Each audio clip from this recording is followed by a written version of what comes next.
come from a family,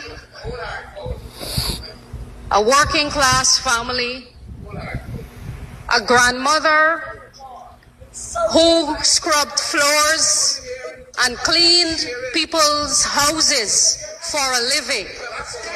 A grandmother who worked in the kitchens of Del Casa, a restaurant that doesn't exist anymore for the young people who are listening. And I listen. Let's clear something up, because there are two very different stories being told here. On one hand, we're hearing about humble beginnings. On the other, we're hearing about access, money, and privilege. So, which one is it? Because the story keeps changing, and when stories change, people start asking questions. Welcome back to the deep dive. Today, we have stepped into some source material that is truly unique. Yeah. It's not your usual academic text or, a policy paper. This is much more of a political declaration, but it's delivered as this intensely personal confrontation. That's really the perfect way to frame it. The source is it's a highly detailed explosive communication. It's basically an open letter from Azardine Muhammad, or AM. Right. And it's directed specifically at Susan, who is identified as a minister, or maybe a former minister of housing, connected to the PPP party. It's an extraordinary document. It strategically weaves together two totally separate spheres. Yeah. You have the serious world of political corruption allegations on one hand, and on the other, this intimate, really specific world of personal favors and financial grievances. AM is absolutely not holding back here. No, he isn't. He's aiming to settle a very specific score about, past financial reliance versus her current power. Exactly. So that's our mission today. We want to look beneath all the heat and find the specific facts being alleged, and maybe more importantly, analyze the rhetorical strategy behind presenting them this way. Right. The goal of this deep dive is to understand the foundation AM is building for his central argument, which really is that Susan is defined by hypocrisy and a staggering lack of gratitude. Okay, let's unpack this. We'll start where the letter does, with the foundational, almost shocking history of personal financial support. Good place to start. Then we'll move to the larger political landscape, the so-called political earthquake that frames this whole feud. And finally, we'll dissect the core corruption allegations. The really high-stakes ones. Yeah, the ones against Susan regarding her assets and ministerial conduct, which are, arguably the most legally weighty claims. I agree. And we have to give enough time to all three, because AM really uses that first section to make the other two claims land with maximum impact. Okay, let's dive immediately into those personal claims then. AM asserts, right from the opening, that Susan relied on him heavily for her personal finances. This is before and after the critical 2020 elections. It's a very deliberate setup. Oh, absolutely. The level of detail here is designed to be, rhetorically devastating. He writes, and he's reminding her, that she used to frequently ask him for money, not for high politics, but just for essentials. Like gas. Specifically to put gas into her old beat-up Toyota Premio.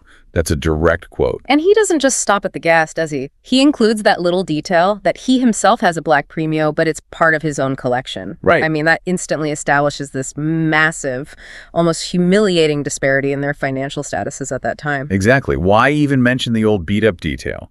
Because it maximizes the contrast with the wealth she allegedly has now. It's designed to make you, the reader, question the suddenness of her wealth. And the requests weren't just for gas. Not at all.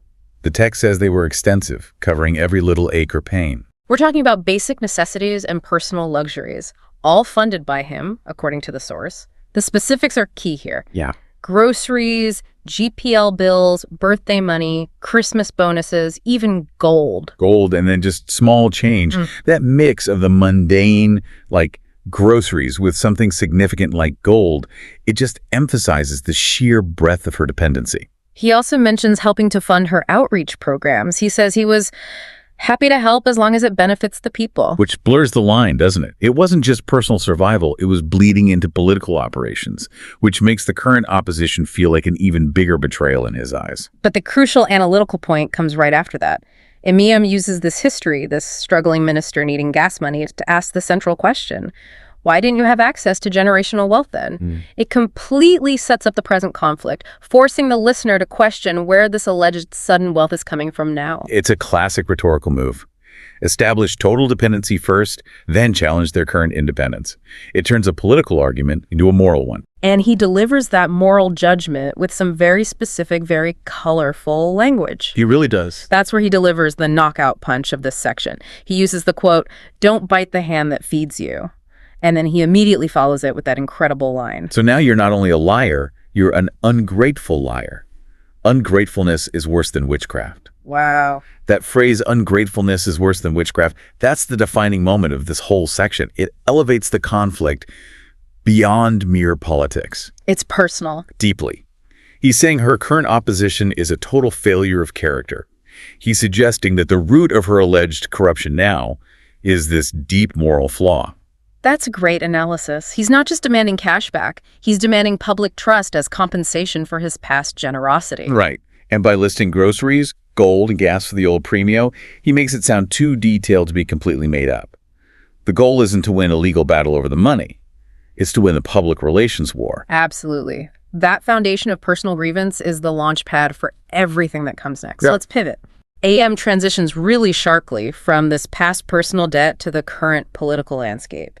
He's asking where this newfound wealth came from, and he connects it directly to a massive political shift. The rise of his party, Win. He describes Win's achievement in these really dramatic terms.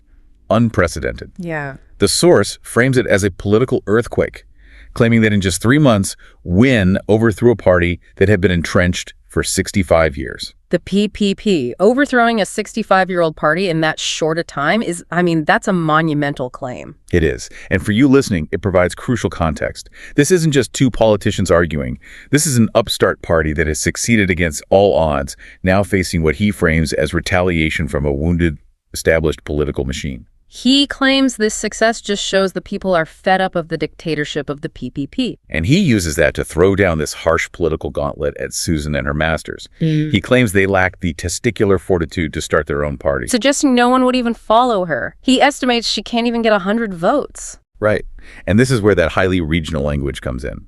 He claims that instead of campaigning honestly, they're forced to stoop and poodoo. Which, for our international audience, what does that imply? It's a very colloquial, derogatory phrase. It implies they had to degrade themselves, use dishonest or base tactics, basically resort to gutter behavior just to hold on to power. That context is vital. What's fascinating here is how AM positions himself as this existential threat that's driving all of the PPP's alleged actions. He claims they're acting out of fear of his massive support in the country, and that this fear has influenced huge external events. He specifically mentions the Reuters article, the sanctions, everything. That's a huge claim of deep manipulation. By linking their supposed fear of him to international media and sanctions, he elevates himself from just a local rival to a target of a global conspiracy. And he makes Susan seem like a small pawn in this much bigger game. Exactly. A game orchestrated by the party hierarchy. And he connects her directly to them, telling her that if she doesn't get this dynamic, she should have Varet explain this to you. So he's explicitly tying the alleged actions to the highest levels of the PPP, according to the source. It's a public disclosure of hierarchy, really. The text argues that the PPP, when faced with evidence of corruption, they refuse to address it. Instead, they choose to deflect and buse out. Using what he calls gutter politics and cuss down. Meaning they just resort to personal insults and aggressive verbal attacks instead of providing evidence. So he's creating this narrative for the listener. Yeah. The ruling party's default response is to ignore evidence and attack the messenger. Yes. And that leads us directly into the core evidence-based allegations against Susan herself. Which is where things get really serious. If you connect this to the bigger picture, moving from personal loans to her ministerial duties, this raises an extremely important question about public integrity. It does. AM claims she was removed from the Ministry of Housing specifically because of her massive corruption. That is the pivotal claim. And he hits hard on the legal requirement for transparency. He accuses her of failing to declare most of your assets to the Integrity Commission. Which is an allegation of criminal misconduct, not just, political disagreement. AM then explicitly links her current financial situation back to that history we talked about, stating her unexplained wealth comes from these same earnings from the alleged criminal. But then he sort of backs away, saying he doesn't want to go down that road by naming who that might be. It's a devastating insinuation, and then he feigns restraint. But he does not hold back on the land and building allegation. This is maybe the strongest piece of evidence he presents. This is where he gets extremely specific. Yeah, providing dates and the mechanism of acquisition.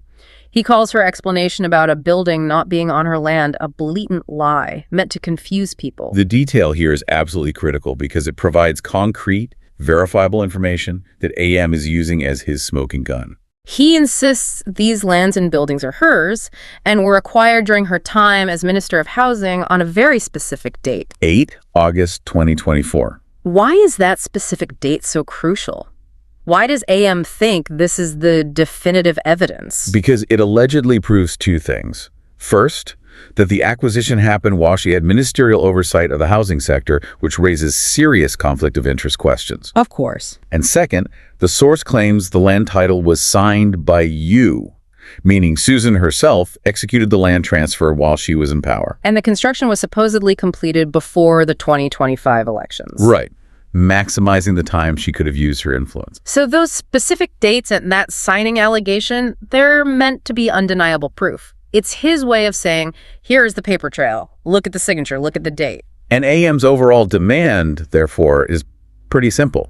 Stop lying. He insists the Guyanese people deserve transparency and accountability from their government. Which elevates the discussion from just a personal feud back to, the public principle of governance. Exactly. And speaking of hypocrisy, he includes one final anecdote that circles all the way back to his theme of ingratitude and financial posturing. The Lamborghini story. The Lamborghini story. It's a perfect closing point for the source.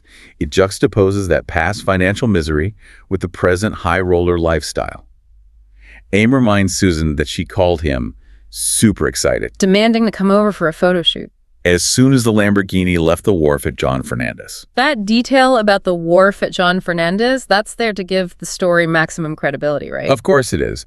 But the photo shoot itself is pure rhetorical strategy.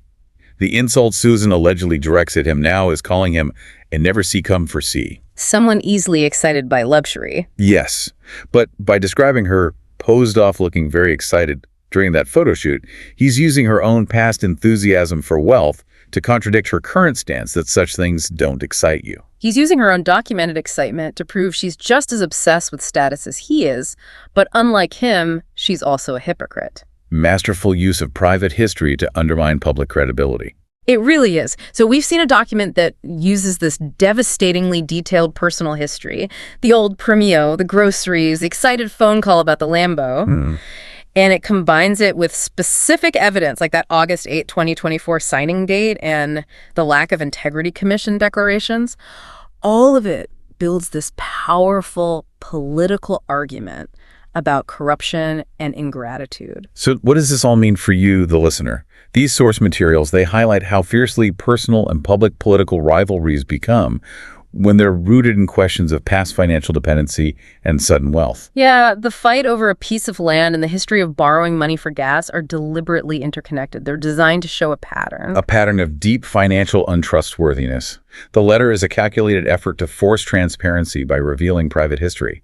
It shows that sometimes the most effective political weapon isn't new policy, it's old financial secrets. Absolutely. The specificity forces a response to the substance, or you risk the public assuming all those details are true. Which leaves us with this final provocative thought for you to mull over. Given that the political structure relies on figures like Susan to meet public integrity standards, what are the ethical implications of using private financial history, especially past debt or reliance, as the initial catalyst to enforce those very public requirements? Is this just revenge, or is it a necessary tool for accountability, something for you to explore on your own? Thank you for joining us for this deep dive into the source material. We'll see you next time.